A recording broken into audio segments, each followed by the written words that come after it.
অর্ঘ্যনিবেদনের পরে আমাদের দিব্যগুণানন্দজি মহারাজকে বরণ করে নেবেন আমাদের সঙ্গের প্রেসিডেন্ট মানিক মুখার্জি মহাশয়।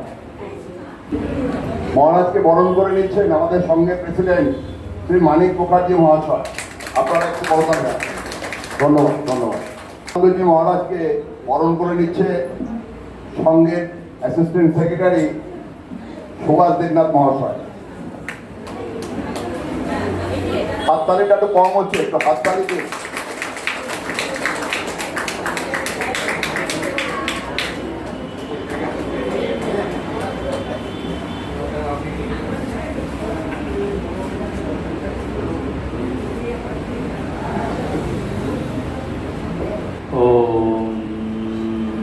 जय चित्तं सरोजस्तां सुखासिनं कृपामयि प्रसन्नवदनां देवीं द्विभुजां स्थिरलोचनाम् अलुलायितकेशार्दवक्षस्थलविमण्डितां श्वेतवस्त्रार्धाङ्गं हिमालङ्करभूषितां सकृणस्त्वस्तं च ज्ञानभक्तिप्रदायिनीं शुभ्रां गतिर्मयीं जीवपापसन्तपहारिणीं रामकृष्णगतप्राणां तन्नाम श्रवणप्रियां तद्भवरञ्जिताकारां जगन्मातृस्वरूपिणीं जानकीराधिकारूपधारिणीं सर्वमङ्गलां चिन्मयीं वरदां नित्यां शारदां मोक्षदायिनीं।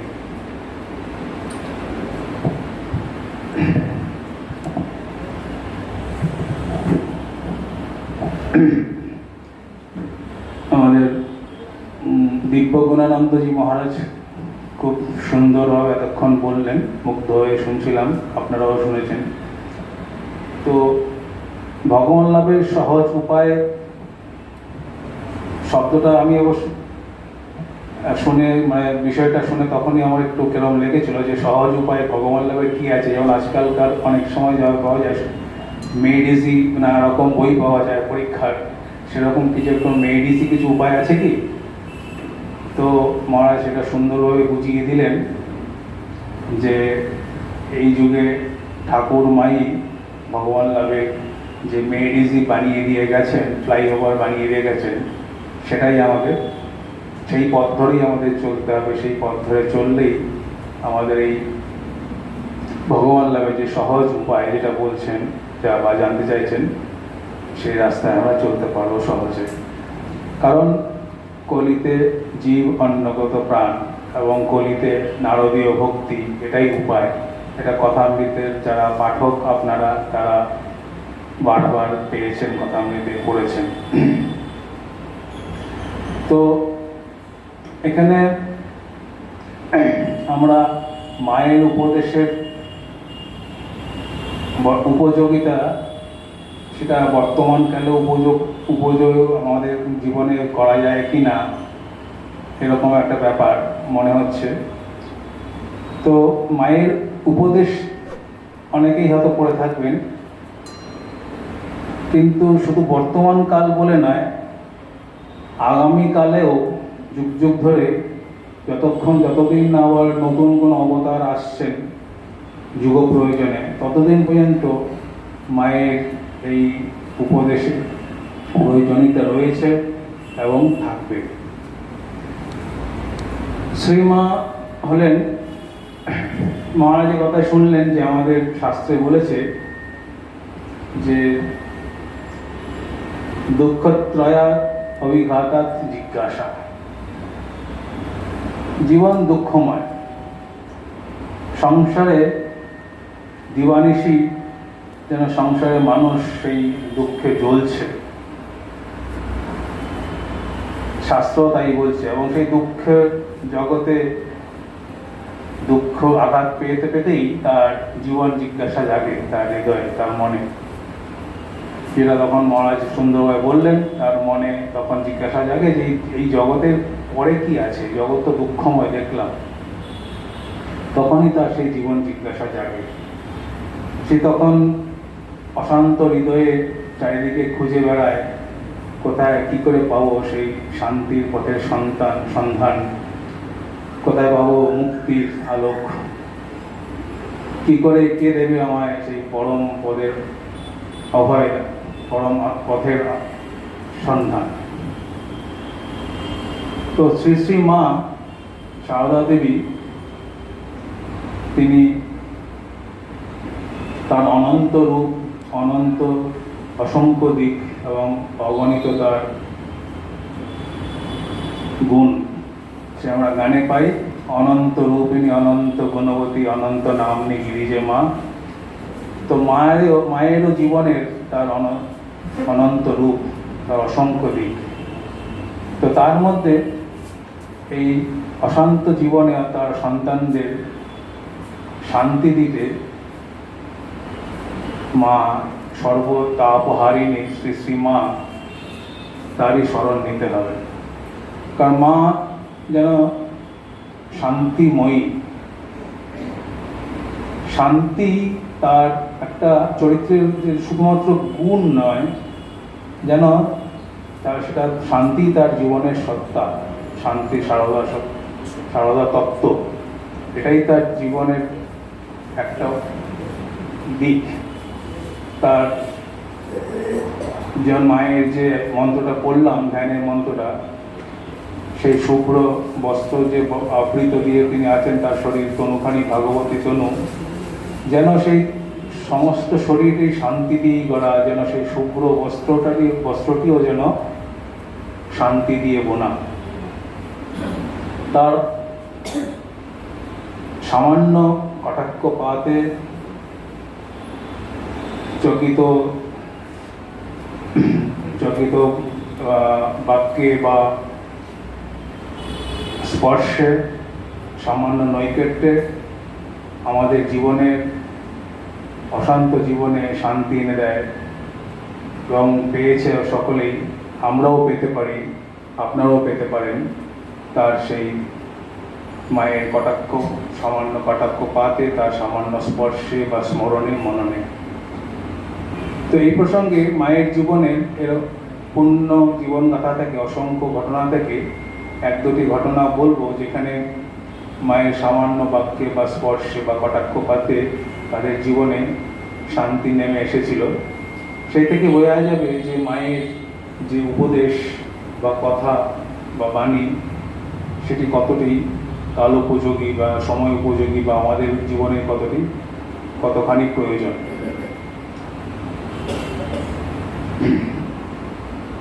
এটি আছে ঘটনা শ্রী শ্রী মায়ের কথা, স্মৃতি কথাতে, যে লিখেছেন ইন্দুবালা দেবী এবং তার স্বামী বিনোদেশ্বর দাশগুপ্ত।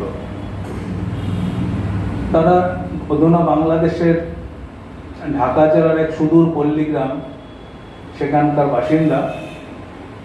এই বিনোদেশ্বর দাশগুপ্ত আগেই মায়ের আশ্রিত, চরণ আশ্রিত সন্তান, তার কৃপা পেয়েছেন। তিনি তার স্ত্রীকে এবং ছোট সন্তানকে নিয়ে কলকাতায় এসেছেন। দুর্ভাগ্যক্রমে সেই কলকাতা আসার কিছুদিনের মধ্যে সেই ছোট সন্তানটি সামান্য রোগ ব্যাধিতে প্রাণত্যাগ করে মায়ের কোল শূন্য করে চলে যায়। স্বভাবতই এই আকস্মিক আঘাতে তার স্বামী স্ত্রী দুজনেই খুব ভেঙে পড়লেন। উদ্ভ্রান্তের মতো সন্তানের দাহকার্য সম্পন্ন করেই স্বামী স্ত্রী দুজনেই উদ্ভ্রান্তের মতো মায়ের বাড়িতে, বাগবাজারে মায়ের কাছে ছুটে চললেন শান্তি পাওয়ার জন্য। স্ত্রী প্রায় পাগলিনী, প্রায় পুত্র সন্তান হারিয়ে। তারা স্ত্রী এসেই সোজা মায়ের কাছে চলে গেলেন, মায়ের ঘরে, কারোর বাধা নিষেধ না মেনে গিয়ে মায়ের পদতলে দণ্ডবোধ হয়ে ক্রন্দনরতা হয়ে বারবার বলতে লাগলেন, মা আমি কি নিয়ে কাটাবো বলে দিন, আমি কি নিয়ে থাকবো। তাদের সমস্ত শরীরে শ্মশান থেকে সোজা ফিরে এসেছেন ছেলেকে দাহ করে। শরীরে অঙ্গে কাপড়ে কালো কালি ঝুলি লেগে আছে, উদ্ভ্রান্ত চেহারা স্বভাবতই। তাদের এরকম অবস্থা দেখে গোলাপ মা, যিনি মায়ের কাছাকাছি থাকেন সবসময়, বলছেন কি তুমি কি মেয়ে গো, এই অবস্থায় মাকে ছুটে আছে। যিনি স্বভাবতই গোলাপ মা একটু কঠোরভাষী, তো তিনি সবসময় মাকে রক্ষা করতে চান বা নিয়ম মেনে চলতে চান। তো তার এই কথা শুনে মহিলাটি যদিও ক্রন্দনরতা এবং উদ্ভ্রান্ত, একটু তার একটু আত্মশ্লাঘা উপস্থিত হলো, কিন্তু মা কিন্তু তাকে বললেন যে এই দুঃখের সময় আমার কাছে আসবে না, তোর কোথায় যাবে।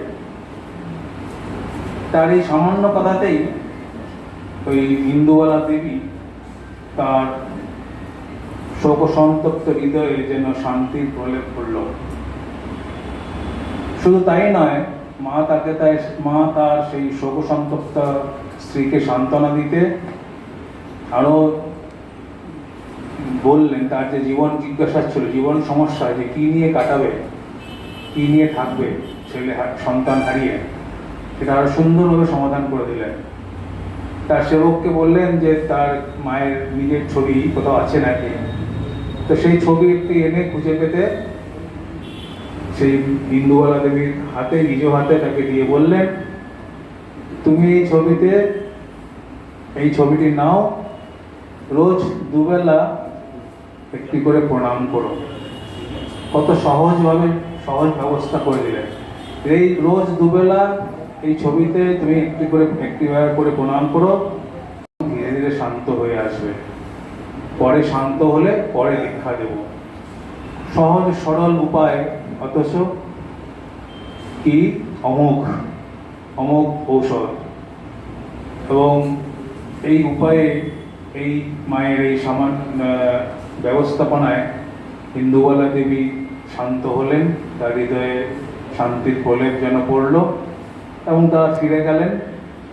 তারপরে প্রায় 4 বছর পরে সেই বাগবাজারেই মায়ের কাছে তার দীক্ষা লাভ হয়েছিল। ইন্দুবালা দেবীর পরবর্তীকালে একটি সন্তান হয়েছিল, কন্যা সন্তান অভয়া দাশগুপ্ত। তিনি বিদুষী মহিলা ছিলেন। তিনি লিখছেন ওই ঘটনা প্রসঙ্গে পরবর্তীকালে তার মা বাবার স্মৃতি লিখতে গিয়ে মায়ের সঙ্গে, যে ওই সময়ে তাহাদের তার মায়ের শ্রী মায়ের নিজ আলেখ্য পেয়ে যেটা পেয়েছেন তার মা, সেটা যেন অবিনশ্বর ধন, সেই ধন কখনো নষ্ট হয় না। তবে সেই অবিনশ্বর ধন পেয়ে ওই সময় তার ইন্দুবালা দেবীর তার মানসিক অবস্থা কি হয়েছিল বা বুঝতে পেরেছিলেন কিনা সেটা আমরা বলতে পারছি না।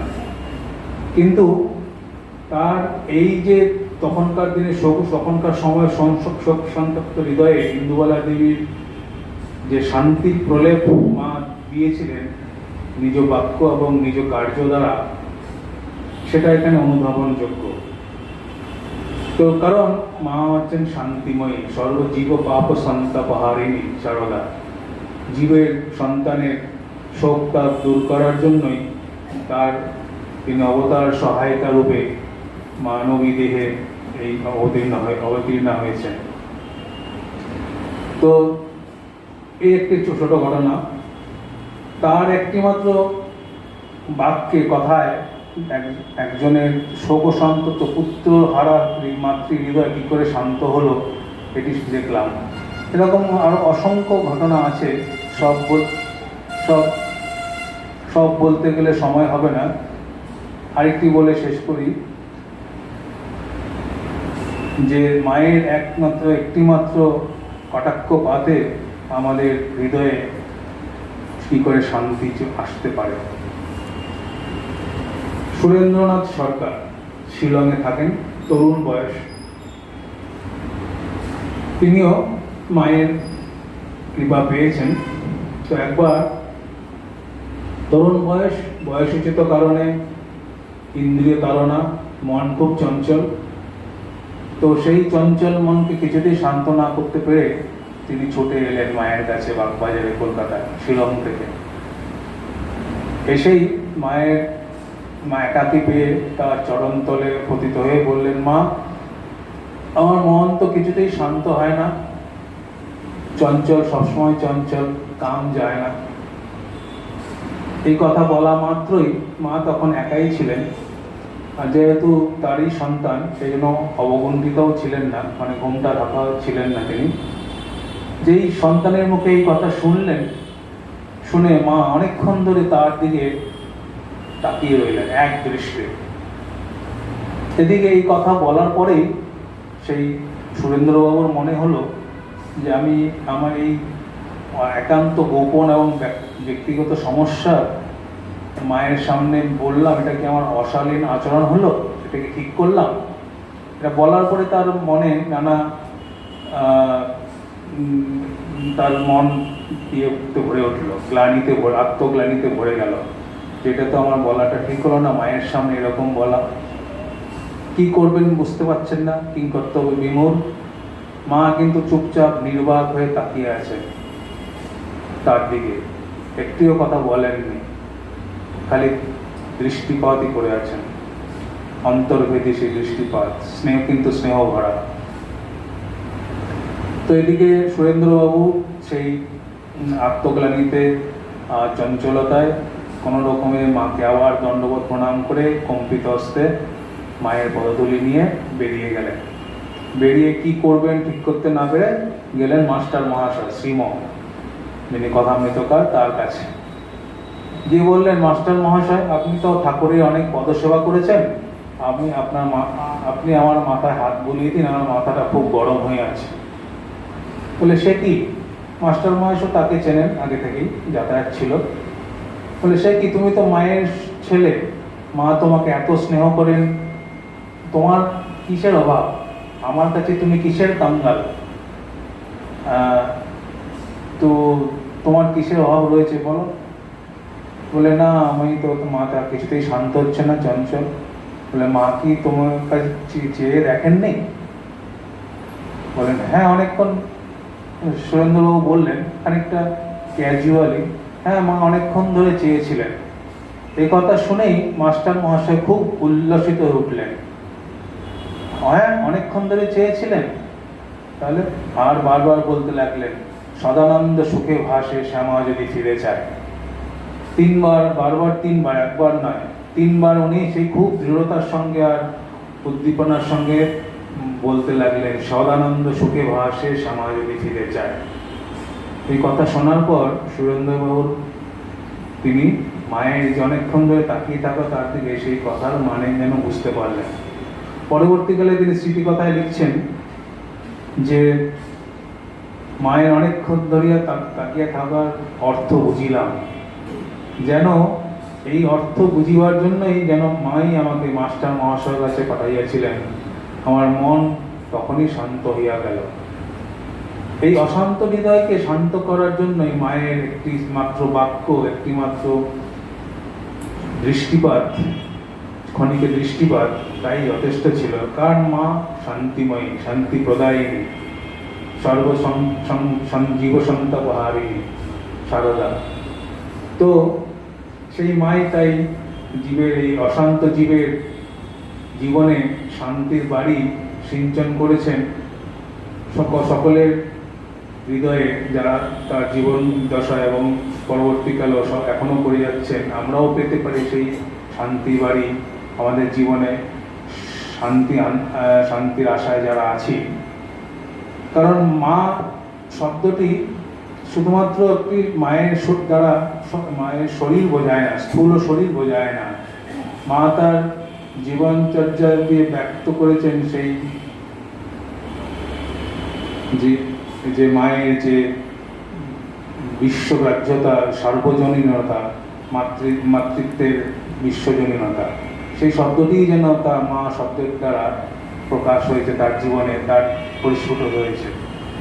মা তাই বলছেন যে যখনই বিপদ আসবে, সকল অবস্থায়, সকল সময়ে মনে করবে যে আমার একজন মা আছেন।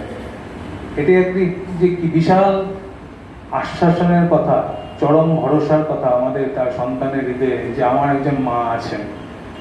এটা আমরা জীবনে সবসময় সমস্ত অবস্থাতেই এই কথাটি আমাদের উপযোগী প্রয়োজনে থাকে, যদি আমরা মনে রাখতে পারি যে আমাদের সমস্ত অবস্থায়, সকল সময় আমাদের একজন মা আছে। একজন সাধারণ ভিখারির সন্তানও, ছেলেও, সে যখন অন্য কারোর সঙ্গে তার ঝগড়া হয়, মারামারি হয়, সে যখন পেরে ওঠে না, বলে মাকে বলে দিব, কারণ সে জানে তার মা আছে। তো এই মা আছে, এই ভাবনাটা যে কত বড় আশ্রয়স্থল, কত বড় ভরসাস্থল, এটাই যদি আমরা বুঝতে পারি, তাহলে আমাদেরও এই ত্রিতাপ দুঃখময় জগৎ, যেটা মহারাজ খুব সুন্দরভাবে বোঝালেন, এই ত্রিতাপ দুঃখ, এই ত্রিতাপ দুঃখময় জগতে আমাদের জীবনে শান্তির প্রলেপ নিয়ে আসবে। আমরা যেই শান্তির খোঁজে, শান্তি, মুক্তি এবং অভয়ের আশ্রয় খুঁজে সবসময় আমরা উদ্ভ্রান্তের মতো ঘুরে বেড়াচ্ছি। তো শেষ করব মায়ের জীবনের সর্বশেষ সেই উপদেশের কথা বলে, যেটা আপনারা প্রায় সকলেই জানেন, যেখানে মা তার সামনে সেবিকাকে বলছেন, জীবনে যদি শান্তি চাও মা, কারো দোষ দেখো না, দোষ দেখবে নিজের। কেউ পর নয় মা তোমার, জগৎ আপনার, জগৎকে আপনা করে নিতে শেখো। মানে এটা যেন এই বেদান্তের নতুন আধুনিকতম শান্তি সূত্র। বেদান্তের যে ভাষা, সকলকে আপনা করে, সকলের মধ্যে যে ব্রহ্ম, এটার মধ্যে সেই আধুনিক তার ব্যাখ্যা, যে সকলকে আপনা করে নিতে শেখো। সকলকে আপনা করে নিতে শিখলেই তো সকলের মধ্যে সেই ব্রহ্মকে দেখা হলো, নিজের মধ্যে যে ব্রহ্ম, সকলের মধ্যে ব্রহ্ম দেখা হলো। তো কোন এক লেখক বলছেন যে এটি যেন বেদান্তের আধুনিকতম শান্তি সুক্ত, যে এই শব্দটি, মায়ের এই সর্বশেষ উপদেশটি, এটি আমরা যদি মনে প্রাণে পালন করতে পারি, তাহলে আমাদের জীবনে যে কোনো অবস্থাতেই, আর যদি ভাবি যে আমাদের সকল সময়, সকল অবস্থায়, যে কোনো অবস্থাতেই আমাদের একজন মা আছেন, তাহলে আমাদের জীবনে শান্তি স্বাভাবিকভাবে আসবে, বা আমরা সেই শান্তির আস্বাদন করতে পারবো। তো আজকে এছাড়া তো প্রচুর মায়ের কথা আছে, যেগুলো আমরা মহারাজ বললেন যে 3টি কথামৃত পড়ুন, আর মাকে চিন্তা করুন। কথামৃত যখন পড়বেন যেন ভাববেন যে আপনিও সেই স্থানে আছেন যেখানে সেই বিবরণ দেওয়া হচ্ছে, গ্রাফিক ডেসক্রিপশন সুন্দরভাবে দেওয়া আছে। আগেও কয়েকবার বলেছি আমি যে কথামৃতে সেই ডেসক্রিপশনের মধ্যে যখন পড়ছেন, যেন আমি বা আপনি যারা পড়ছেন তিনিও সেখানে উপস্থিত আছেন। তো সেইভাবে কথামৃত পড়বেন। আর যেটা যারা তা পড়তে পারবেন না, মা নিজে তাকে ইন্দুবালা দেবীকে যেমন বলেছিলেন, দুবেলা একটি করে খুব করে প্রণাম করবে। ভগবান অন্তর দেখেন, আন্তরিকভাবে হলে, যেমন ঠাকুর গিরিশ ঘোষকে বলেছিলেন যে তুমি যদি মদও খাও ভগবানকে নিবেদন করে খাবে, তুমি কিন্তু মদ ছাড়তে বলেননি। তো সেরকমই আমরা যে যদি আর কিছু করতে না পারি, তো আন্তরিকভাবে দুবেলা দুটি মাকে প্রণাম করতে পারি, যেটা মা ইন্দুবালা দেবীকে বলেছিলেন, তাহলে ধীরে ধীরে আমাদের মন শান্ত হবে, জীবনে আমাদের শান্তি নেমে আসবে। তখন আর আমাদের সেই শান্তি হলেই ধীরে ধীরে আমরা মুক্তির সন্ধানে যাব। আমাদের এই সমস্ত যে জপ, ধ্যান, যোগ, যাগ, যজ্ঞ, হোম, তপস্যা, ঈশ্বরের অন্বেষণ, ভগবানকে ডাকা, সবেরই তো লক্ষ্যই এক, শান্তি প্রাপ্তি, শান্তিকে পাওয়া, এবং শান্তি পেতে পেতেই আমরা সেই মুক্তির ধামের দিকে এগিয়ে যাব।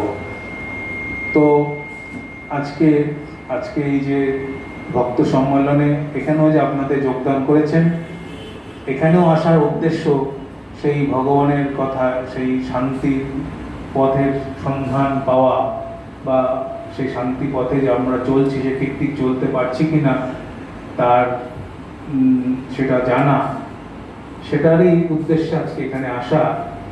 তো সেই একই উদ্দেশ্যে আমাদেরও যাত্রা, আমাদের শেষ দিনই গারস্থ পথেই হোক বা সন্ন্যাস পথেই হোক, সেই একই উদ্দেশ্যে সবাই যাচ্ছে, সেই শান্তি পথের উদ্দেশ্যে। মার এক জায়গায় তাই বলছেন যে এখানে পথ হারাবার ভয় নেই, কারণ আমরা সেই পথে, একই পথেই চলেছি। যে পথ হারাবে কেন, তিনি তার এক ভক্ত সন্তানকে লিখছেন, বাবা পথ হারাবে কেন, তোমরা তো তার শরণাগত হয়েই আছো, ঠাকুরের শরণাগত হয়েই আছো। তোমরা তো ঠাকুরকে যখন খুব করে ডাকবে, যখন সংসারে থাকলে, সংসারে আসলে মাঝে মাঝে মনে অশান্তি হয় বই কি, কিন্তু তখন ঠাকুরকে খুব ডাকবে, তোমরা তো তার শরণাগত হয়ে আছো, ভয় কি বাবা। তো এত বড় আশ্বাসের কথা মা নিজে বলেছেন যে তোমাদের ভয় কি, তোমরা তো তার শরণাগত হয়ে আছো, সংসারে যখন অশান্তি আসবে সেটা স্বাভাবিক, তাহলে ঠাকুরকে খুব করে ডাকবে। তো এই তো উপায়, সহজ উপায় বলতে প্রথমে যে মহারাজ যে প্রসঙ্গে অবতারণা করেছেন যে ভগবানের সহজ উপায় ভগবান লাভে, তো সহজ উপায়ের চেয়ে আর সহজ উপায় কি হতে পারে, এর চেয়ে সহজ উপদেশই বা কি হতে পারে। তো এই দুটোকে এক করে দেখলে তো এই সহজ উপায়, কথা অমৃত পড়া, ঠাকুরকে ডাকা, ঠাকুরকে খুব করে ডাকা। আর সেটাও যদি না পারি, আমাদের একান্ত আপনার মা তো আমাদের শিশুর যে কোনো সন্তানের একদম নিজস্ব, জন্ম থেকেই তার মা ডাক দিয়ে তার শুরু, যে মা আমাদের একান্ত নিজস্ব আপনার। সেই মাকে দুবেলা দুটো খুব করে আন্তরিকভাবে প্রণাম জানানো ধীরে ধীরে আমাদের জীবনে, তাহলেই শান্তি নেমে আসবে। ওম শান্তি শান্তি শান্তি হরি ওম। জননীং শারদাং দেবীং রামকৃষ্ণং জগদ্গুরুং পাদপদ্মে তয়োঃ শ্রিত্বা প্রণমামি মুহুর্মুহুঃ। হ্যালো হ্যালো ভক্ত সম্মেলন বা অনুধ্যান শিবিরের আমাদের যে উদ্দেশ্য মহারাজকে ব্যক্ত করলেন, আমরা প্রত্যেকেই শুনে আমাদের চলার পথে এগুলো ভীষণভাবে কাজে লাগে। আজকে আমাদের পরবর্তী একটা অনুষ্ঠান ছিল, কিছু প্রশ্ন উত্তরের অনুষ্ঠান ছিল, এমনিতেই সময় দেরি হয়ে গেছে, তাও অনুষ্ঠানটা রাখছি। আপনারা যারা বলতে চান হাত তুলবেন, আমি মাইক নিয়ে যাব।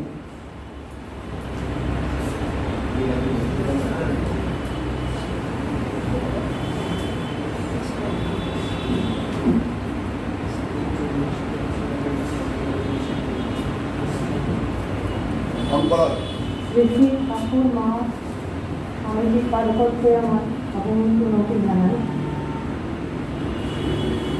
মহারাজ আপনাদের আমার সশ্রদ্ধ প্রণাম জানাই। আমার দুটো প্রশ্ন আছে।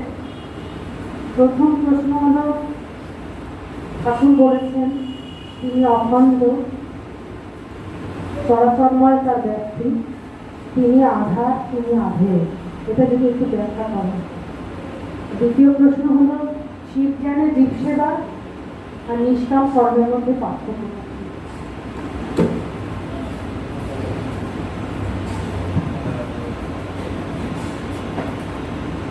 আমি কি একবারে সব জিজ্ঞেস করি?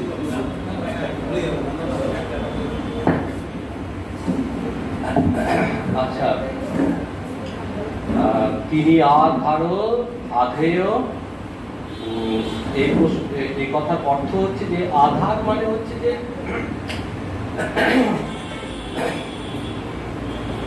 যার মধ্যে ধরে রাখার ক্ষমতা আছে। আমি যেমন মোবাইলটা ধরে আছি, এই হাতের উপরে যে মোবাইলটা রয়েছে এই হচ্ছে আধার। আধেয় হচ্ছে যাকে ধরে থাকা হচ্ছে মোবাইলটা। তো সুতরাং কথাটা হলো কি, তিনি আধার, তিনি আধেয়। যিনি ধরে আছেন ঈশ্বর, যাকে ধরে আছেন তিনিও ঈশ্বর।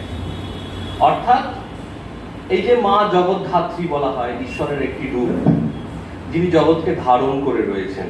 ঠাকুর বলছেন মা জগৎধাত্রী যদি জগৎকে ধারণ না করে থাকে তাহলে জগৎ পড়ে যায়। পড়ে যায় মানে অধর্মের পথে চলে যাবে, নাশ হয়ে যাবে, ধর্ম লুপ্ত হয়ে নাশ হয়ে যাবে। ধর্মের নাশ মানে জগতেরও নাশ, সোজা কথা একেবারে। তো যিনি ধরে রয়েছেন তিনি ঈশ্বর তো বটেই, তিনি ধরে রেখে দিয়েছেন। এই জগৎ রূপ লীলাটি সম্ভব হচ্ছে তিনি পিছনে আছেন বলে। ঠিক যেমন ভাবে আমরা ওই সিনেমা দেখি পর্দায়, প্রজেক্টরে যে প্রজেকশন হচ্ছে, যে স্ক্রিনের উপরে, ওই দেখুন খেয়াল করুন কত সিনের পর সিন চলে যাচ্ছে। কখনো রক্তপাত, কখনো জলপ্রপাত, কখনো ফুল ফুটে যাচ্ছে একেবারেতে, তারপরেতে কখনো আবেগের বন্যা বয়ে যাচ্ছে। যখন সিনেমাটি বন্ধ করে দেওয়া হলো, স্ক্রিনটা যেমন সাদা ছিল তেমনই। তো এই যে স্ক্রিনটা আছে বলে এই গোটা সিনারিটা সিনেমাটা দেখা সম্ভব হচ্ছে। আমরা যে এই জগৎরূপ আমাদের যে সিনেমাটা আমরা দেখছি, এটা সম্ভব হচ্ছে ঈশ্বর আছে স্ক্রিনের মতন বলে, তাই তার উপরে পড়ে এই সিনেমাটা আমরা দেখছি। তিনি ধরে রেখে দিয়েছেন এই স্ক্রিনের মতন, তাই হচ্ছে যে তিনি হচ্ছেন আধার, আর তিনি আধেয় কোথায়? বেদে তাকে বলা হচ্ছে উপনিষদে যে তাৎ সৃষ্ট্বা তাদ এব অনুপ্রাবিশৎ, এই জীব সমূহকে সৃষ্টি করে তিনি জীবের ভেতরে ঢুকে গেলেন। ঠাকুর, আমরা যখন এই কথামৃতেই দেখবেন আছে রামপ্রসাদের গানে দেখবেন, সে যে ঘটে ঘটে বিরাজ করে ইচ্ছাময়ী ইচ্ছা, যেমন প্রত্যেক ঘট মানে প্রত্যেক মানব দেহ, তার মধ্যে তিনি বিরাজ করছেন।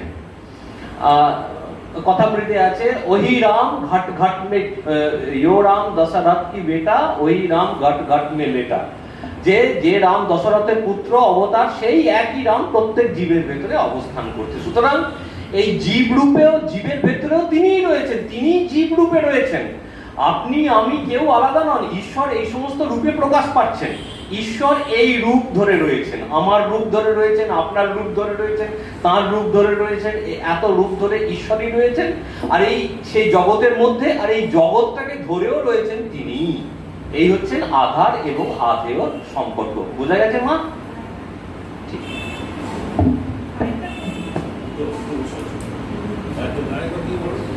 হ্যালো হ্যালো, জীবজ্ঞানের শিব সেবা আর নিষ্কাম কর্মের মধ্যে সম্পর্ক। শিবজ্ঞানের জীব সেবা আর পার্থক্য না সম্পর্ক, ও পার্থক্য।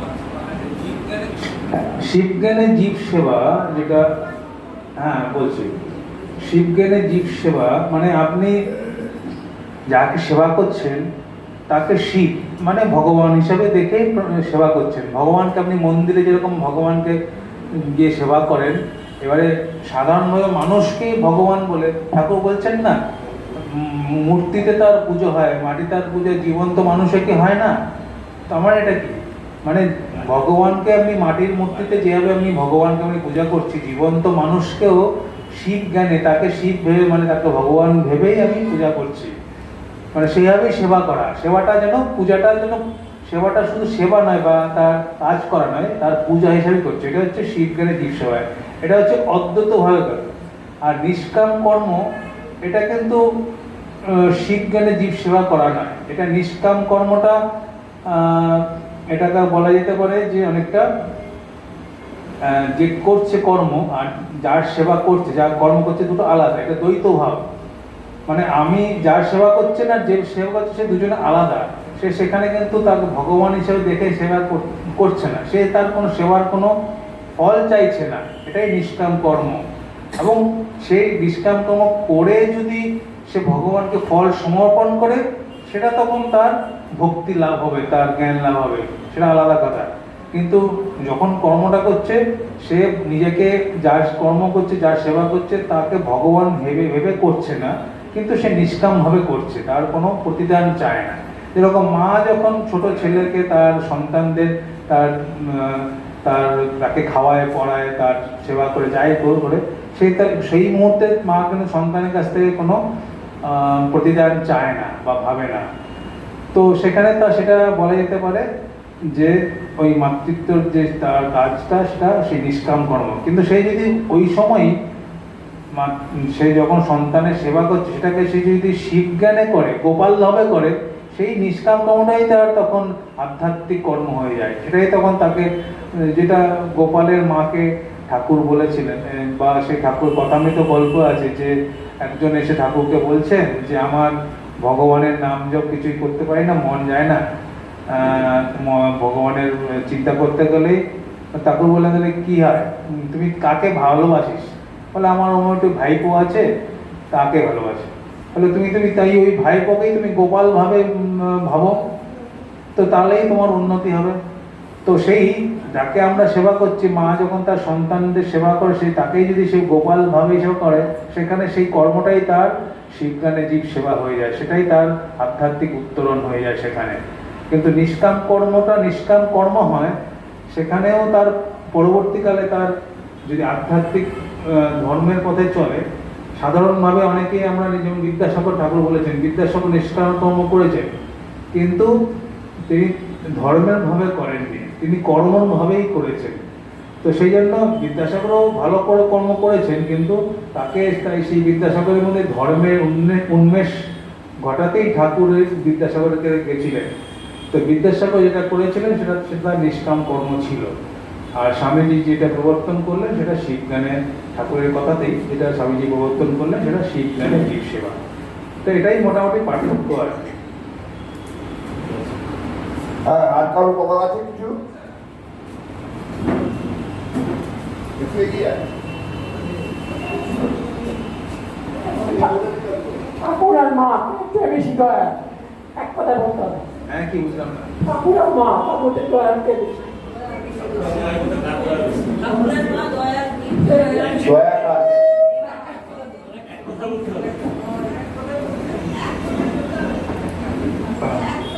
নম্বর দেবেন না নাকি? এক কথা বেশি হলে নম্বর পাওয়া যাবে না। ব্যাখ্যাটা কিছু করার নেই, এটা আপনারা আমরা সবাই, আপনি সবাই আমাদের নিজেদের জীবনে উপলব্ধি করতে পারি। একটাই কথাই বলবো যে নাগ মহাশয় একবার, তখন ঠাকুরের দেহ চলে গেছে এই থেকে, নরদেহ চলে গেছে। তুমি নীলাম্বর বাবু বলাতেন বাড়িতে মা আছেন, তো নাগ মহাশয়ের নাম শুনে থাকবেন, সাধু নাগ মহাশয়।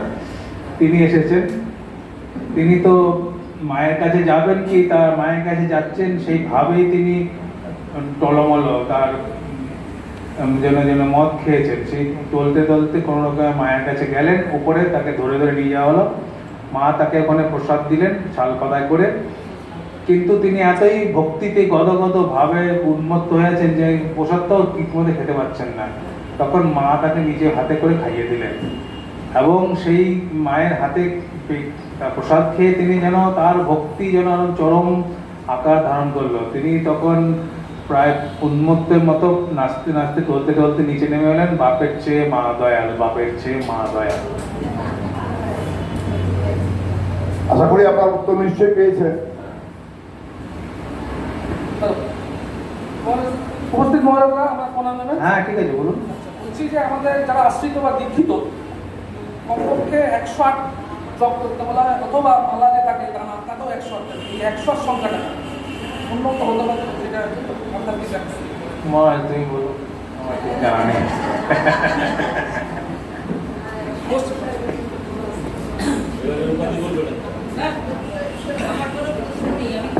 দেখুন, 108 জেনে যে আপনার কি হবে আমার তো মাথায় ঢুকছে নাকি।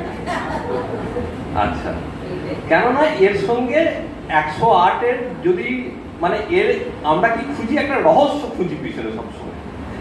তো এর সঙ্গে অ্যাকচুয়ালি কোনো সম্পর্ক নেই, তাও সিম্পলি যদি জাস্ট জানার জন্যই, যদি এর সঙ্গে জবের কোনো সম্পর্ক নেই, ভগবানের কোনো সম্পর্ক নেই, ভগবান লাভের আছে, ক্লিয়ারলি বলে দিচ্ছি।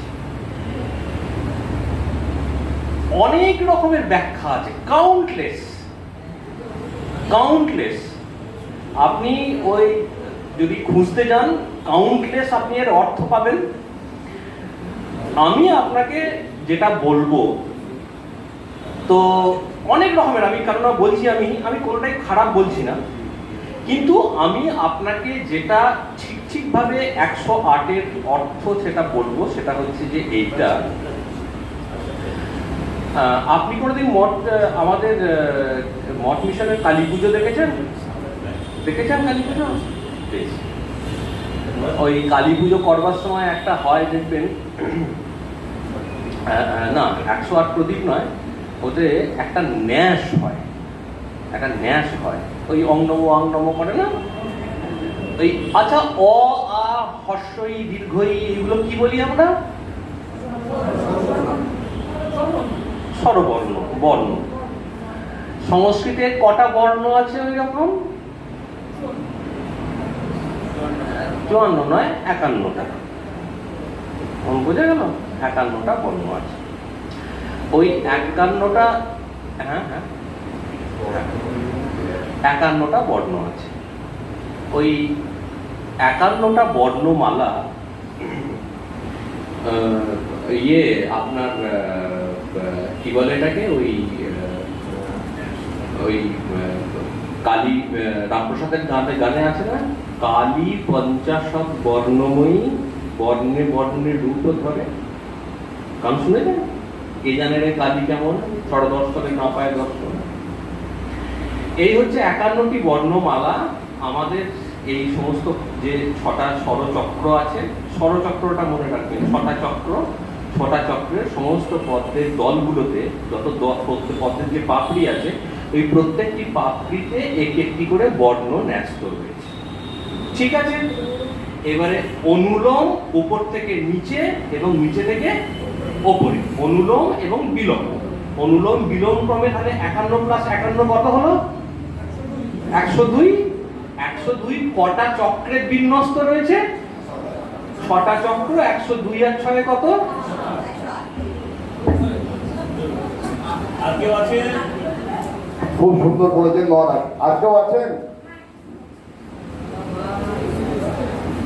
ঠিক আছে, টাইম আছে, টাইম আছে। মহারাজ আছে, ফটোগ্রাফি আছে, আপত্তি নেই।